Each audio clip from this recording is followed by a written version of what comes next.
మనము సంవత్సరం యొక్క చివరి ఆదివారంలో ఉన్నాం. సంవత్సరం యొక్క చివరి ఆదివారంలో ఉన్నాం. సాధారణంగా సంవత్సరం అవుతూ ఉంది అన్నట్లయితే చాలా రంగాల్లో, ఆల్మోస్ట్ అన్ని రంగాలలో కూడా ఒక సమీక్షను వారు నిర్వహిస్తూ ఉంటారు. వ్యాపార రంగమైన, విద్యా రంగమైన సంవత్సరాంతమున ఒక సమీక్ష లేదా పరీక్ష అనేది జరుగుతూ ఉంటుంది.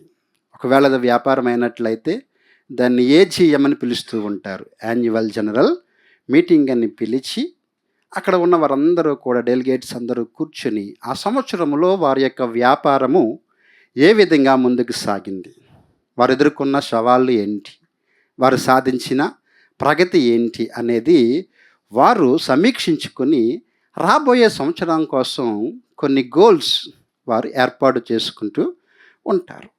విద్యా సంవత్సరంలో కూడా స్కూల్స్లో కూడా ఇది జరుగుతూ ఉంటుంది. పీటీఎం అంటూ ఉంటారు, parents and teachers meeting. Parents ఉన్న వారందరూ కూడా అటెండ్ అయ్యే ఉంటారు. సో ఇట్లా ఏంటి అంటే ఈ సంవత్సరం విద్యా సంవత్సరం ఈ విధంగా జరిగింది, మీ యొక్క పిల్లల యొక్క విద్య ఈ విధంగా సాగింది, రాబోయే సంవత్సరానికి ఈ విధంగా ఆలోచనలు చేయాలి అని చెప్పి మరి మనము కూడా ఈ యొక్క సంవత్సరాన్ని ముగించబోతూ చివరి ఆదివారంలో ఉన్నాము. మరి మన ఆత్మీయ జీవితానికి మనం ఎప్పుడైనా ఇట్లాంటి సమీక్ష అనేది మనం చేసుకున్నామా? ఎందుకోసమైతే సంవత్సరాలు మన మీద నుండి గడుస్తూ ఉన్నాయి, మనకి కూడా మన జీవితానికి ఆత్మీయ సమీక్ష అనేది అవసరము. ఈ దినమున మనము మన జీవితాలకు సంబంధించిన ఆత్మీయ సమీక్షను చేసుకుందాం. స్పిరిచువల్ రివ్యూ మనం ఏం చేయబోతూ ఉన్నాము ఇప్పుడు అంటే ఆత్మీయ సమీక్ష. మన పరిశుద్ధ గ్రంథాలు తెరచి హెబ్రీలకు రాయబడిన పత్రిక 10వ అధ్యాయము 23వ వచనం నుండి 25వ వచనం వరకు మనము చదువుకుందాం. హెబ్రీలకు రాయబడిన పత్రిక 10వ అధ్యాయము 23వ వచనం నుండి 25వ వచనం వరకు. వాగ్దానము చేసిన వాడు నమ్మదగిన వాడు కనుక మన నిరీక్షణ విషయమై మనం ఒప్పుకున్నది నిశ్చలముగా పట్టుకుందాము. కొందరు మానుకొనుచున్నట్టుగా సమాజముగా కూడుట మానక ఒకనికొకడు హెచ్చరించుచు ఆ దినము సమీపించుట మీరు చూచిన కొలది మరి ఎక్కువగా అలాగు చేయొచ్చు. ప్రేమ చూపుటకును సత్కార్యములు చేయుటకును ఒకనికొకడు పురికొల్పవలనని ఆలోచింతుము. ఈ యొక్క ఆత్మీయ సమీక్షలో మనము ఏ విధంగా మన జీవితాలు ఈ సంవత్సర కాలంలో లేదా మన జీవితాలను ప్రభువుతో గడిపి ఉన్నాము అనేది మనము ఈ యొక్క సమయంలో మనము సమీక్షించుకొనబోతూ ఉన్నాం. అయితే ప్రత్యేకంగా క్రైస్తవులముగా మనము సంవత్సరం కోసం ఆగము. ఎందుకోసం అంటే మన యొక్క జీవితం సంవత్సరాలతో ముడిపడి లేదు. మోషే 90వ కీర్తన 12వ చరణంలో ఒక మాట చెప్పాడు, జ్ఞాన హృదయము మాకు దయచేయము, మా దినములు లెక్కించుట మాకు నేర్పుము. ఎవరైనా మన వయసు అడిగారు అనుకోండి, ఎన్ని రోజులు అని చెప్తాం మనము? మన వయసు సాధారణంగా సంవత్సరాల్లోనే చెబుతాం, కానీ రోజుల్లో చెప్పము. కానీ మన ఆత్మీయ జీవితం యొక్క కొలమానము రోజుల్లో ఉండాలి. ఎందుకోసం అంటే ఇక విలాప వాక్యముల గ్రంథం 3వ అధ్యాయం 23వ వచనంలో ఏం చెప్తూ ఉంది అంటే అనుదినము ఆయనకు వాత్సల్యము నూతనముగా పుడుతూ ఉంది. కాబట్టి మన జీవితము ప్రతిరోజు కూడా ఏమవుతూ ఉంది? రెన్యువల్ అవుతూ ఉంది. కాబట్టి మోషే అన్నాడు, ప్రభువా మాకు జ్ఞాన హృదయము దయచేయము, మా దినములను సంఖ్య మేము లెక్కించే వారముగా ఉంటాం. అయితే మరి ఈ సంవత్సర కాలంలో మనము ఏ విధంగా మన యొక్క ఆత్మీయ జీవితాన్ని గడిపాం? ఇప్పుడు అందరం కూడా పీటీఎంలో కూర్చుందాం. మనమే స్టూడెంట్స్మి, మనమే పేరెంట్స్మి. అయితే మొట్టమొదటిగా స్కూల్కి వెళ్ళాం కదా. ఇప్పుడు మన స్కూల్కి వెళ్ళిన తర్వాత మన పిల్లల గురించి ఆలోచన చేసినప్పుడు మొదటి విషయం ఏంటి ఈ యొక్క పీటీఎంలో అంటే హాజరు అనేది చాలా ముఖ్యం. ఈ సంవత్సర కాలంలో పిల్లలు ఎన్ని రోజులు స్కూల్కి వెళ్ళారు, మన యొక్క హాజరు, అవర్ అటెండెన్స్ చాలా ప్రాముఖ్యం. మరి 52 ఆదివారాలు ఈ సంవత్సర కాలంలో మనము గడిపాము. ఈ 52 ఆదివారాల్లో మనం పరీక్ష చేసుకుంటే, సమీక్ష చేసుకుంటే ఎన్ని ఆదివారాలు దేవుని సన్నిధికి రాగలిగాము? లేదా ఎన్ని ఆదివారాలు గైర్హాజరు అయ్యాము. అవర్ అటెండెన్స్, మన ప్రవేశం అనేది చాలా ప్రాముఖ్యము. ఎందుకోసం అన్నట్లయితే చాలామంది మంచి క్రైస్తవులు ఉంటారు. వారు దశమ భాగం విషయంలో చాలా కరెక్ట్గా ఉంటారు. అన్ని విషయాల్లో దశమ భాగం ఇస్తూ ఉంటారు. ఆదివారంలో కూడా దశమ భాగం ఇస్తారు. కేవలం 5 ఆదివారాలు మాత్రమే దేవుని మందిరంలో కనిపిస్తారు. సంవత్సరం యొక్క మొదటి ఆదివారము, సంవత్సరం యొక్క చివరి ఆదివారము, మట్ల ఆదివారము, ఈస్టర్ ఆదివారం, కృతజ్ఞతార్పణల పండుగ ఆదివారం ఒకటి వస్తుంది మధ్యలో. ఈ 5 వారాలు ఎందుకోసమైతే ప్రభువారు చెప్పారు కదా, కైసరువు కైసరువుకి, దేవునివి దేవునివి. ఈ 5 ఆదివారాలు దేవునికి ఇచ్చేసి మిగతా 47 ఆదివారాలు మనం ఉంచుకుందాం. అయితే మన యొక్క ప్రవేశము అనేది చాలా ముఖ్యం. బహుశా ఇక్కడ ఎవరు కూడా మనకు అటెండెన్స్ అనేది ఎవరు కూడా తీయటం లేదు, కానీ మన యొక్క రికార్డ్ అనేది ప్రభు దృష్టిలో నిత్యము కూడా ఉంటూనే ఉంటుంది. ఎందుకోసం అన్నట్లయితే మనము దేవుని మందిరానికి రావటానికి, ఆయన సన్నిధిలోనికి ప్రవేశించటానికి దేవుడు చాలా గొప్ప కార్యమే చేశాడు. పాత నిబంధన గ్రంథంలో దేవుని సన్నిధికి ప్రవేశించడానికి వారికి కూడా అర్హత, హక్కు ఉండేది కాదు. మనం ప్రత్యక్ష గుడారం గురించి నేర్చుకుంటూ ఉన్నాము. ప్రత్యక్ష గుడారం అనేది 3 భాగాలుగా విభజించబడినప్పుడు సామాన్య జనులందరూ కూడా కేవలము బలిపీఠము యొద్దకు మాత్రమే, కేవలం ఎక్కడి దాకా రాగలరు వారు? బలిపీఠం యొద్దకు మాత్రమే వచ్చి మరలా వెనక్కి వెళ్ళిపోయే పరిస్థితి. యాజకులు మాత్రం కొంచెం లోపలికి పరిశుద్ధ స్థలానికి వెళ్ళే పరిస్థితి. కానీ ప్రధాన యాజకుడు మాత్రమే, అది కూడా సంవత్సరానికి ఒక్కసారి మాత్రమే అతి పరిశుద్ధ స్థలంలోనికి ప్రవేశించే అర్హత పాత నిబంధన సమయంలో ఉండేది. కానీ దేవుడు క్రీస్తు ఆయన సిలువలో మరణిస్తూ ఆ తెరను పైనుండి కిందకి చింపటము ద్వారా మనందరము కూడా ఆయన సన్నిధిలోనికి ప్రవేశించే అర్హత కలిగి ఉన్నాము. కాబట్టి ఆ అర్హత మనము ఎంతగా వాడుకుంటున్నామనేదే ప్రశ్న. ఆ అర్హతను మనం ఎంతగా వినియోగించుకుంటూ ఎన్నిసార్లు మనము దేవుని సన్నిధికి రాగలుగుతూ ఉన్నాం. వాస్తవానికి మనకున్న ఆలోచన ఏంటి అంటే, దేవుని సన్నిధికి వచ్చిపోతున్నామనే ఆలోచన మనం కలిగి ఉంటాం, కానీ we are not visitors to the presence of God. మనము దేవుని సన్నిధిలోకి వచ్చి వెళ్ళిపోయే వారముగా ఉండకూడదు. దావీదు ప్రార్థన ఏంటి అంటే, చిరకాలము నేను యెహోవా సన్నిధిలో నివాసము చేసేదను. ఇది మోషే ప్రార్థన కూడా అదే, ప్రభువా తరతరములుండి మాకు నివాస స్థలము నీవే. 91వ కీర్తనలో మహోన్నతుని చాటునా నివసించేవాడు ఆయన ఏం చేయాలి? మనము ఆశ్రయించాలి, విశ్రమించాలి. అక్కడే మనం ఏం చేసుకోవాలి అంటే నివాసముగా మనము దేవుని సన్నిధిని మార్చుకోవాలి. 27వ కీర్తన 4వ చరణంలో దావీదు ఒక ప్రార్థన చేస్తాడు, ప్రభువా నాకు ఒక కోరిక ఉంది, నేను ఒక వరము అడుగుతూ ఉన్నాను. ఏంటి ఆ వరము అంటే, చిరకాలము కూడా నా జీవిత కాలం అంతయు కూడా ఏం చేయాలి? నేను నీ యొక్క మందిరములో నివాసము చేయాలి. మరి పాత నిబంధనలో ఏదైతే జనులకు దూరంగా ఉందో అది నూతన నిబంధనలో మనకు ఆ యొక్క అవకాశము, ఆ యొక్క అర్హత కలిగింది. అదేది సులువుగా రాలేదు. ఇది 10వ అధ్యాయం 19వ వచనాన్ని ఒకసారి చదువుకుందాం. హెబ్రీలకు రాయబడిన పత్రికలో ఆ మాట రాయబడుతూ ఉంటుంది. ఏంటి అంటే, సహోదరులారా, యేసు మన కొరకు ప్రతిష్ఠించిన మార్గమున అనగా నూతనమైనదియు జీవము గలదియు ఆయన శరీరము అనే తెర ద్వారా ఏర్పరచబడినది అయిన మార్గమున ఆయన రక్తము వలన పరిశుద్ధ స్థలమునందు ప్రవేశించుటకు మనకు ధైర్యము కలిగి ఉన్నది కనుక. మనకి ఆయన సన్నిధిలో ప్రవేశించే ధైర్యం ఉంది. పాత నిబంధనలో వణుకు ఉంది. పాత నిబంధనలో ప్రధాన యాజకుడు ప్రవేశించాలి అంటే వరకనే ప్రవేశించకూడదు. ఏం చెయ్యాలి? ఒక జంతువును బలిచ్చి ఆ జంతువు రక్తాన్ని పట్టుకుని తన నడుముకు ఒక తాడు కట్టుకోవాలి. ఎందుకోసము అన్నట్లయితే లోపల ఏదైనా జరగరాని జరిగితే ఆ యొక్క ప్రధాన యాజకుని డెడ్ బాడీ బయటకు లాగటం కోసం వాళ్ళు ఏం చేసేవారు? ఒక తాడుని కట్టి మరీ పంపించేవారు. అంటే దేవుని సన్నిధిలోనికి ప్రవేశించాలి అంటే భయం ఉండేది, కానీ ఇప్పుడు మనకి ధైర్యము కలిగింది. ఎవరి ద్వారా ఆ ధైర్యము కలిగింది అంటే ఆయన రక్తము ద్వారా, ఆయన శరీరము ద్వారా.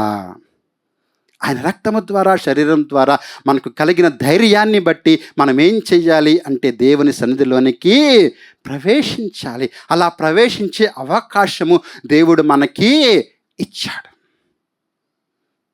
ఆయన యొక్క రక్తాన్ని చిందించి ఆయన యొక్క శరీరాన్ని మన కోసం అర్పించి ఆయన శరీరము చేల్చబడింది, తద్వారా ఆయన యొక్క తెర కూడా చేల్చబడింది.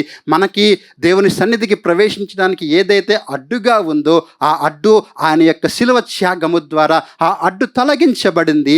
తొలగించబడుట చేతనే మనము లోపలికి ప్రవేశించే అర్హత మనము కలిగి ఉన్నాము. ఇటువంటి అవకాశము అర్హత కలిగిన తర్వాత ఎన్నిసార్లు మనము దేవుని సన్నిధిలో ప్రవేశించాము. ఇది కేవలం ఆదివారం మందిరానికి రావడం మాత్రమే గురించి కాదు, ఎన్నిసార్లు మనం ప్రార్థనలో ఆయన సన్నిధికి చేరుకుని ఉన్నాం. మనం సమీక్ష చేసుకోవాలి. మన యొక్క ప్రార్థనా జీవితము, మనం దేవుని సన్నిధికి చేరుకునే అవకాశం దేవుడు ఇచ్చాడు. కేవలం అవకాశం మాత్రమే కాదు, మనకి సహాయకుడు కూడా ఉన్నాడు. తర్వాత వచనం చెప్తూ ఉంది, 21వ వచనం, దేవుని ఇంటిపైన మనకు గొప్ప యాజకుడు ఉన్నాడు. ఇది వరకు వారు దేవుణ్ణి సమీపించాలి అంటే కొంతమంది మీడియేటర్స్ ఉండేవారు, వారికి సరిగా సహాయం చేసేవారు లేక వారు చేసేవారిగా లేరు. కానీ ఇప్పుడు మనకొక గొప్ప ప్రధాన యాజకుడు అక్కడ ఉన్నాడు. ఎవరు ఆయన అంటే ప్రభువైన క్రీస్తు. ఈ హెబ్రీ పత్రికలో ఆయన గురించి నేర్చుకుంటే చాలా గొప్ప విషయాలు మనం నేర్చుకోగలం. ఏంటి అంటే 2వ అధ్యాయము 18వ వచనం మనం చూసినట్లయితే 17-18 వచనాల్లో ఆయన మన వంటి వాడు. క్రీస్తు ఎవరయ్యాడు ఇప్పుడు? ఆయన మన వంటి వాడు. అదేవిధంగా 4వ అధ్యాయం 15వ వచనంలో ఏం చేస్తామంటే ఆయన మనకు సహాయము, మన బలహీనతలు ఎరిగినవాడు. కేవలం మన వంటి వాడు మాత్రమే కాదు, ఎట్లాంటి వాడంటే ఆయన మన బలహీనతలు ఎరిగినవాడు. అలాగే 7వ అధ్యాయం 25వ వచనంలో మనకు సరిపోయినవాడు. ఆయన ఏమై ఉన్నాడు? మనకు సరిపోయిన వాడు. ఇంకా గొప్ప విషయము, మన కొరకు విజ్ఞాపన చేస్తూ ఉన్నాడు. ఇటువంటి గొప్ప వ్యక్తిని మనం కలిగి ఉండి ఎందుకు దేవుని సన్నిధికి ప్రవేశించలేకపోతూ ఉన్నాము? Our attendance is very important. ఒకవేళ సరైన హాజరు కనుక లేకపోయినట్లయితే స్కూల్లో పాస్ అవుతారా పిల్లలు?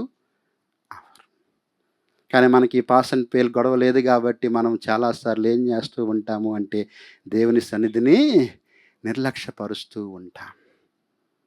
కానీ దేవుని సన్నిధిని నిర్లక్ష్య పెట్టక మనం ఈ రోజున చేసుకునే ఆత్మీయ సమీక్షలో, మన స్పిరిచువల్ రివ్యూలో నేర్చుకోవాల్సింది ఏంటి అంటే మనకు దేవుడిచ్చే ప్రవేశాన్ని బట్టి మనము ఎంతకాలము, ఎన్నిసార్లు దేవుని సన్నిధిలో ప్రవేశించగలిగాము, ఎంతగా దేవునితో సమయాన్ని గడపగలిగాము అనేది చాలా ప్రాముఖ్యత.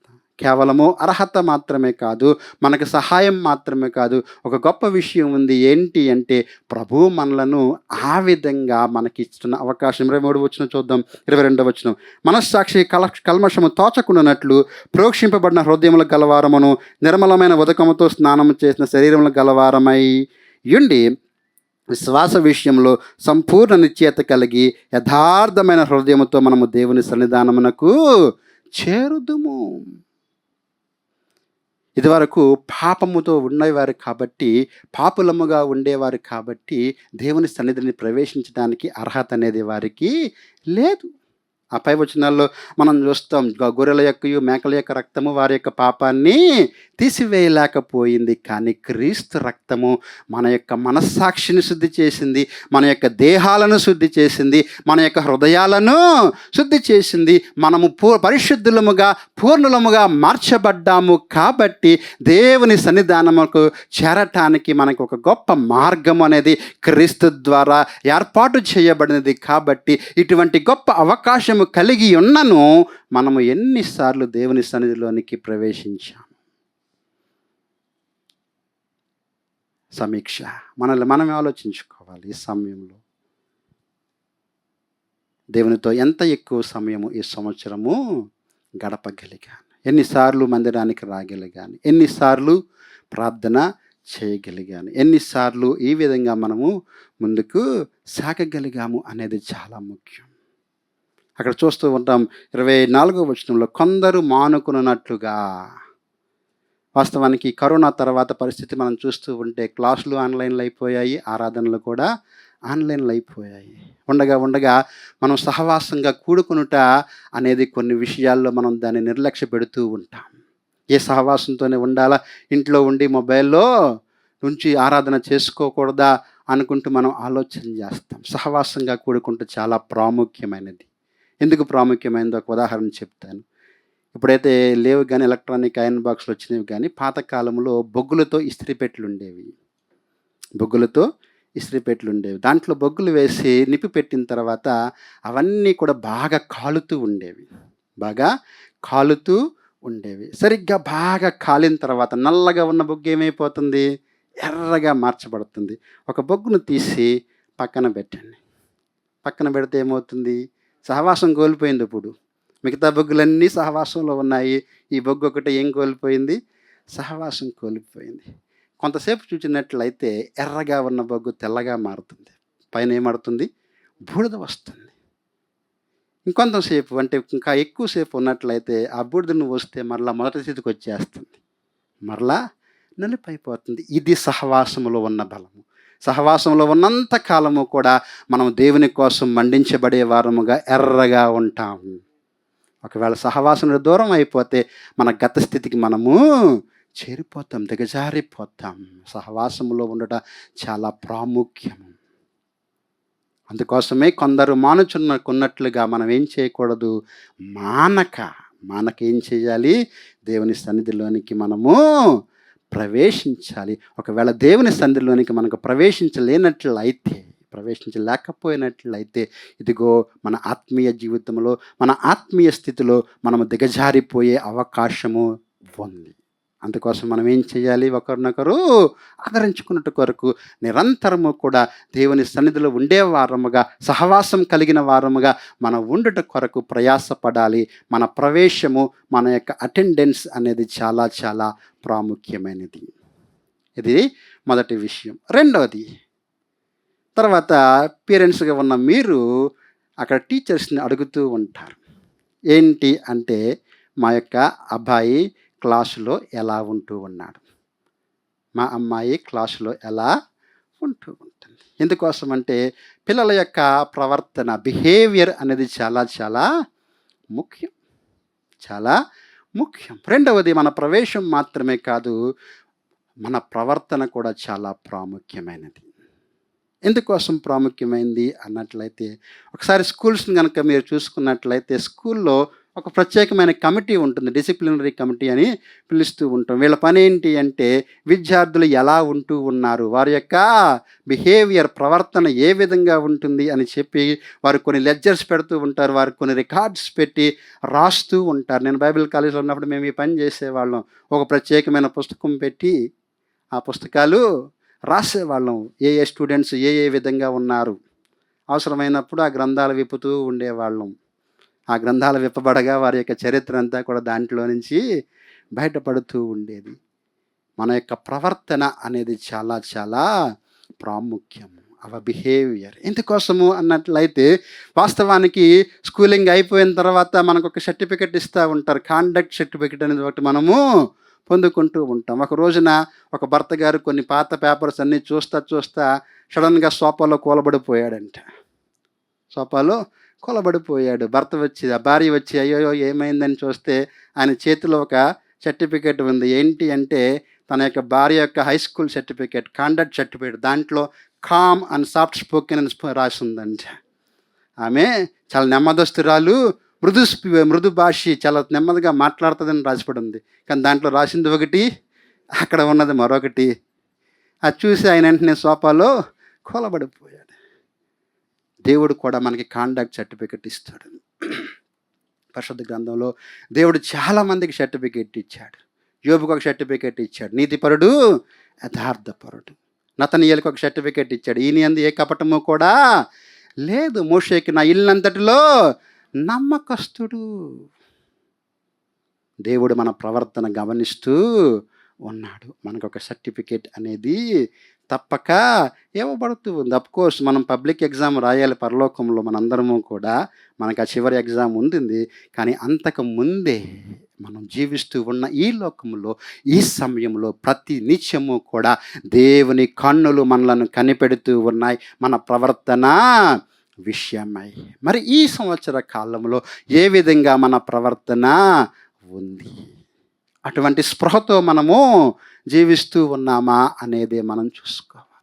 దేవుని కనులు అన్ని చోట్ల ఉన్నాయి, ఆయనకు మరుగైనది ఏది కూడా లేదు. ప్రతి సమయంలో కూడా మన ప్రవర్తన గురించిన అంచనా దేవుడికి ఇస్తూనే, లేదా దేవుడు గమనిస్తూనే ఉన్నాడు.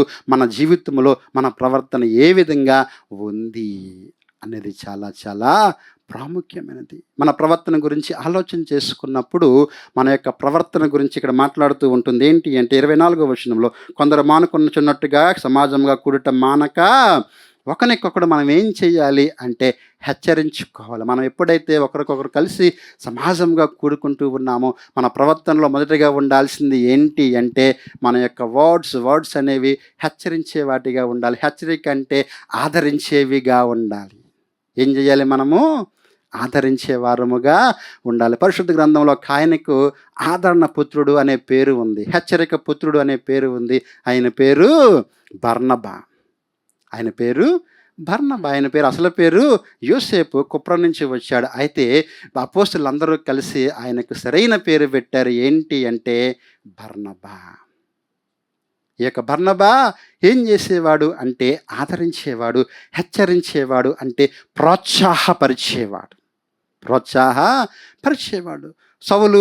పౌలు లేదా దేవుని నెరిగిన తర్వాత ఆ యొక్క తమస్కు ఎన్కౌంటర్ తర్వాత చాలా చక్కగా మారి సువార్త చేయడం కోసం సిద్ధంగా ఉన్నాడు. కానీ క్రైస్తవులు అంగీకరించలేదు, అపోస్తలులు కూడా అతని దగ్గరకు రాలేదు. అలాంటి సమయంలో బర్నబా దగ్గరకు వచ్చి తోడుకొని పోయి అనే మాటలు చూస్తాము. ఏం చేశాడు? ఆయన పౌలు యొద్దకు వచ్చి అతను తీసుకుని వెళ్ళి అపోస్తలులకు పరిచయం చేసి పౌలు పరిచర్య చేయడం కోసం ఎంకరేజ్ చేసింది, ప్రోత్సాహపరిచింది ఎవరు అంటే బర్నబా. ఒకవేళ బర్నబా లేకపోతే మనకు నూతన నిబంధనలో 15 పుస్తకాలు ఉండేవి కావు. 14 పౌలు ద్వారా రాయబడిన పుస్తకాలు. మరొక పుస్తకం మార్కు సువార్త. మార్కు కూడా ఒకానొక సమయంలో వెనజాగిపోతూ ఉన్నాడు. పౌలుకి మార్కుని తీసుకెళ్ళడం ఇష్టం కాకపోయింది. రెండవ మిషనరీ యాత్రకు అప్పుడు ఎవరు తీసుకెళ్లారు అంటే మరలా బర్నబా. కాబట్టి మనము దేవుని మందిరంలో బర్నబాల వలె ఉండాలి. ఎంతమందిని మనము ప్రోత్సాహపరిచాము, ఎంతమందిని ముందుకు తీసుకుని వెళతా ఉన్నాము. ఇదిగో ఏదైనా వారి సమస్య చెబుతూ ఉన్నట్లయితే, వారు ఏదైనా విషయంలో ఉన్నట్లయితే వారి సమస్యను బట్టి మనం ప్రార్థించే వారము గాను, ప్రోత్సాహపరిచే వారము గాను, ముందుకు తీసుకెళ్లే వారము గాను మనం ఉండాలి. ఎప్పుడైనా మీరు మట్టి దీపాన్ని వెలిగించారా? ప్రమిదలని పిలుస్తూ ఉంటారు. దాంట్లో ఆ దీపంలో నూనె ఉంటుంది, నూనె వేస్తారు. నూనె వేసిన తర్వాత ఒక ఒత్తి పెట్టి వెలిగిస్తారు. ఆ వెలిగించిన తర్వాత ఒత్తి కొంతసేపటికి కాలిన తర్వాత ఏమవుతుంది అంటే ఆ నూనె స్థాయికి దీపం కిందకి దిగిపోతుంది. అందులో మంట ఉంటుంది. అప్పుడు దాకా ఉన్న మంట ఏమైపోతుందంటే తగ్గిపోతుంది. పోనీ దాంట్లో నూనె లేదా మంట తగ్గిపోవడానికి అంటే నూనె ఉంటుంది. కానీ ఏమవుతుంది? ఇప్పుడు ఏం చేయాలి? దాన్ని ఆ ఒత్తిని కొంచెం పైకెత్తితే మరలా తిరిగిన మంచిగా మండుతుంది. మనము కూడా ఏం చేయాలి అంటే ఆ ఒత్తిని పైకెత్తే వారంగా ఉండాలి. చాలామందికి మా దేవుని యొక్క ఆత్మ, నూనె లాంటి దేవుని ఆత్మ వారిలో ఉంటుంది. అన్నీ చేయగలిగిన వారిగా ఉంటారు. కానీ ఒక చిన్న ప్రోత్సాహము, ఒక చిన్న ఆదరణ, ఒక చిన్న హెచ్చరిక వారికి కావలసి ఉంది. అలా చేసే వారముగా మనము ఉండాలి.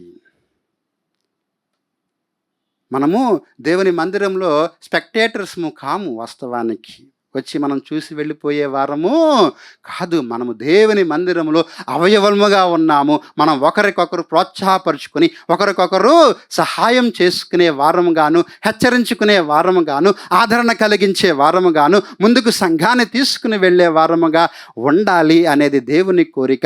కాబట్టి మనము మన మందిరంలో ఇలాంటి పాత్రను ఎంతవరకు చేసి ఉన్నాము అనేదే మన పరీక్ష ఈ దినమున, అనేదే మన సమీక్ష.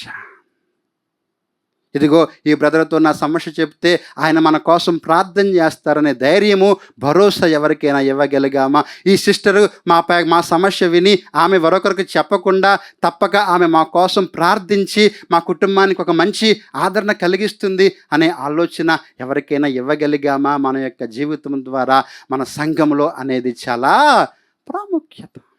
ఒకసారి ఒక ఇద్దరు స్త్రీలు మాట్లాడుకోవడం నేను వింటూ ఉన్నాను. ఒక ఆవిడ చాలా బాధలు చెప్పుకుంటూ ఉంటే మరొక స్త్రీ ఏం చెప్పాలి? పర్లేదమ్మా, నీకోసం నేను ప్రార్థన చేస్తాను, దేవుడు మన దేవుడు చేయగలిగిన వాడు అని చెప్పకుండా రోలొచ్చి మధ్యలతో చెప్పినట్లుగా ఉంది నీ సంగతి అంటూ. అప్పటికే నాకు చాలా సమస్యలు ఉన్నాయి. మనం అట్లా ఒక్కొక్కరిని తిరస్కరించకూడదు, కానీ ఒకరినొకరు మనం ఏం చేయాలి అంటే హెచ్చరించుకునే వారముగా ఉండాలి. కేవలం హెచ్చరించుకునే వారం మాత్రమే కాదు, ప్రేమను చూపే వారముగా కూడా ఉండాలి. ఇంకా ఏం చేయాలి? మనము ప్రేమను చూపేవారముగా ఉండాలి. ఎంతమందికి మన ప్రేమను చూపాం మనము?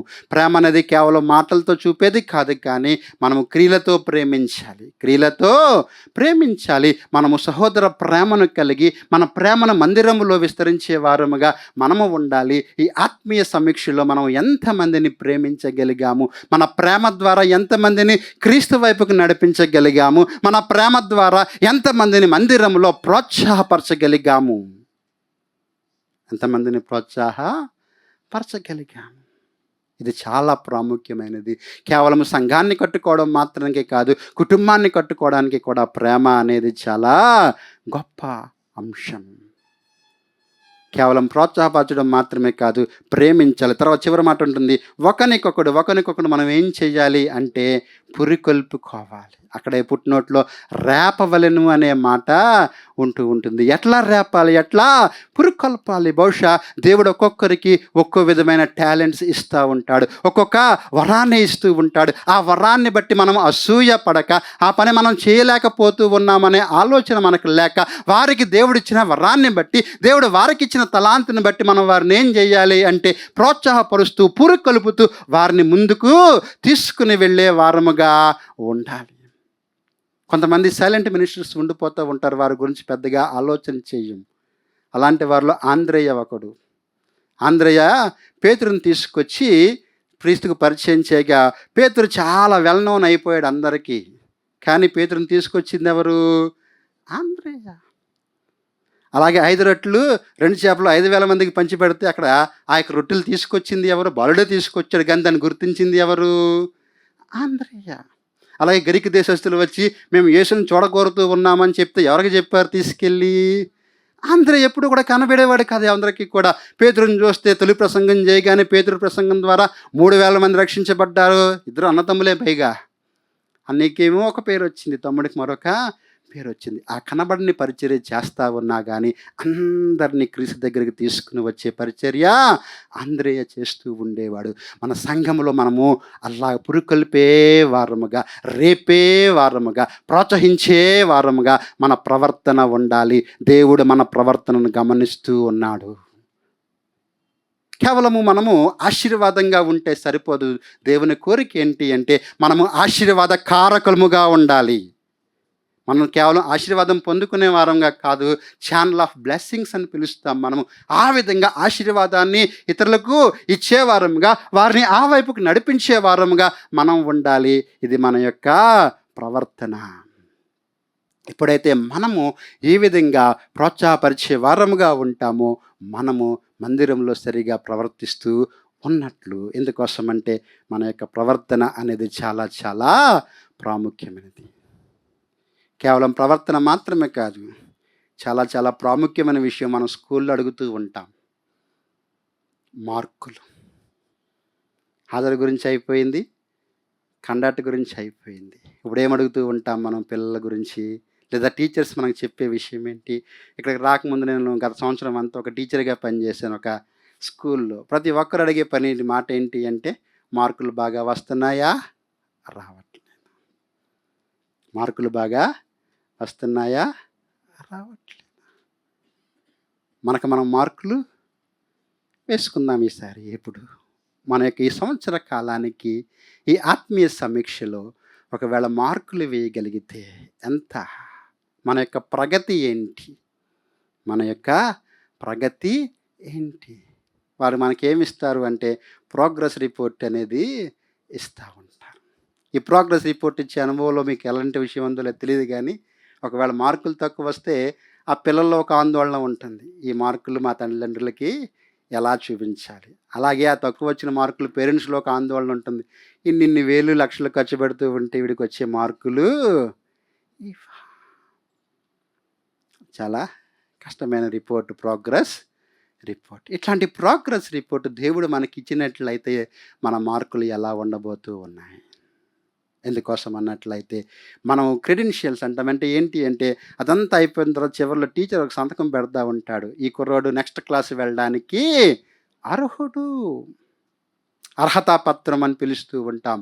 మనము మరొక సంవత్సరానికి వెళ్ళటానికి, మరొక తరగతికి వెళ్ళటానికి, మరొక స్థాయికి వెళ్ళటానికి, మరొక అర్హత సాధిస్తున్నామా, మరొక స్టేజ్‌కి వెళ్ళటానికి ఆత్మీయతలో అనేది దేవుని చాలా ప్రత్యేకంగా ఈ హెబ్రీ పత్రికలో ఈ హెబ్రీలకు రాస్తూ ఉంటే వారికున్న 2 సమస్యలు ఏంటి అంటే, మొట్టమొదటిగా వారిని అపోస్టసీ అని పిలుస్తాం. అంటే ఏంటి అంటే వారు వెనక్కి వెళ్ళిపోయే స్థితిలో ఉన్నారు. వారు వెనక్కి వెళ్ళిపోయే స్థితిలో ఉన్నారు. కొంతమంది వెనక్కి వెళ్ళిపోవటం లేదు, అక్కడే ఉన్నారు. దీన్ని ఎపతి అని పిలుస్తాం. ఎపతి అంటే ఏంటి అంటే ఉదాసీనత. వారు మందిరంలోనే ఉంటారు. ఇంక ఇవి జరిగే విషయాలు ఏమీ పట్టించుకోరు. ఎక్కడున్నవారు అక్కడే ఉంటారు. చాలా సంవత్సరాలు, చాలా సందర్భాల్లో క్రైస్తవులంగా అనుభవం చెప్తూ ఉంటారు. నేను 20 సంవత్సరాల క్రైస్తవుడిని, నాకు క్రైస్తవునిగా 30 సంవత్సరాల అనుభవం ఉంది అని చెప్తూ ఉంటారు.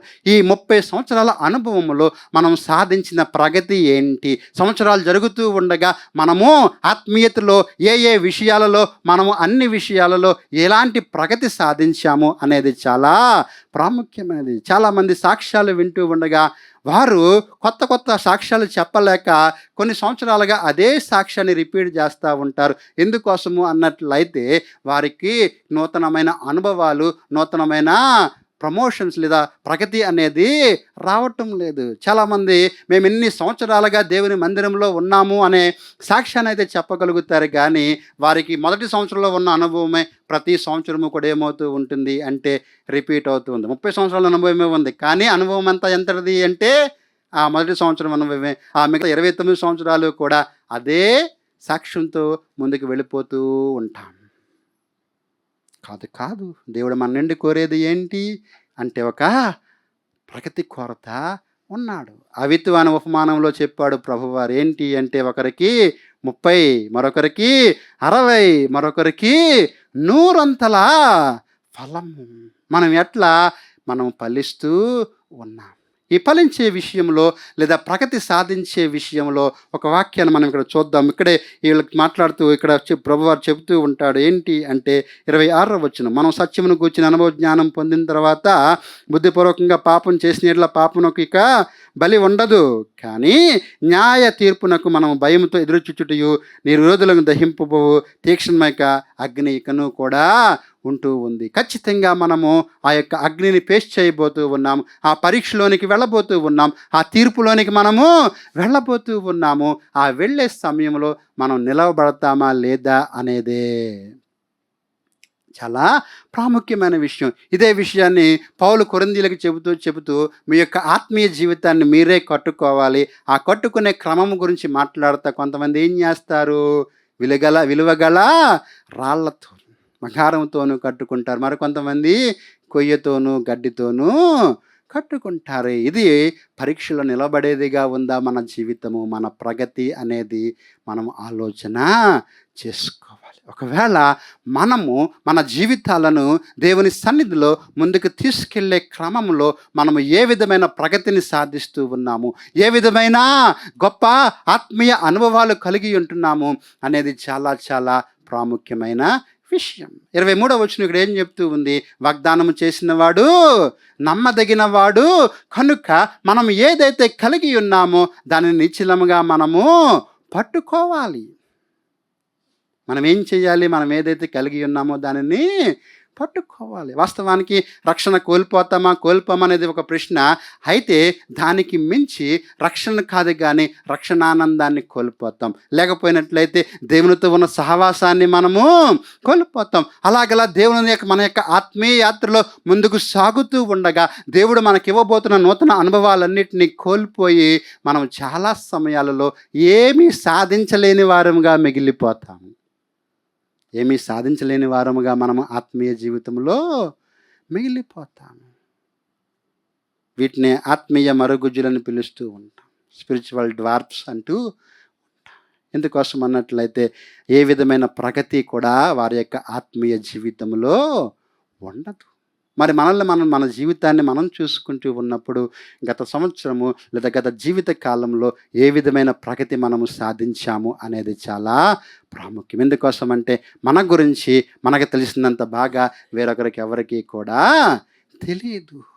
మన జీవితాన్ని మనము గమనించి గుర్తించి ఈ సంవత్సర కాలంలో నేను ఆత్మీయంగా ఈ కార్యాలు చేయగలిగాను, ఈ విషయాలు చేయగలిగాను అని మనం ఏదైనా చెప్పుకొనగలిగితే అది దేవునికి స్తోత్రం. ఒకవేళ మనకు చెప్పుకోలేనిది ఏది సాధించలేనట్లయితే మనం మరొక్కసారి మన జీవితాన్ని గమనించుకుని రాబోతున్న సంవత్సరానికి మనం ఒక చక్కని ఉద్దేశము చేత, ఒక చక్కని ఆలోచన చేత మనం ముందుకి వెళ్ళే వారముగా మనము ఉండాలి. ఒకవేళ మనము ఏదైనా ప్రగతి సాధించలేకపోతే, మనకు అనుకున్నన్ని మార్కులు రాకపోతే, ఈ మాట మీరు విన్నారో లేదో, అత్యవసర మార్కులు అంటూ ఉంటారు. అంటే ఏంటి అంటే బొటాబొటిగా ఒకవేళ మన ఆత్మీయ జీవితానికి అట్లాంటి మార్కులు వచ్చినట్లయితే దేవుడు మనల్ని చూసి సంతోషించాడు. ఒక ఉపమానం ఆయన చెప్పాడు. అంజూరపు చెట్టు గురించి మాట్లాడుతా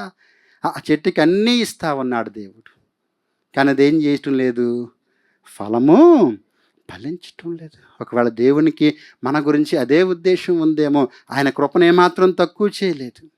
52 వారాలు ఈ సంవత్సరంలో ఉన్న 12 నెలల్లో కూడా ఆయన కృపను ఎప్పుడు కూడా మనకి తక్కువ చేయలేదు.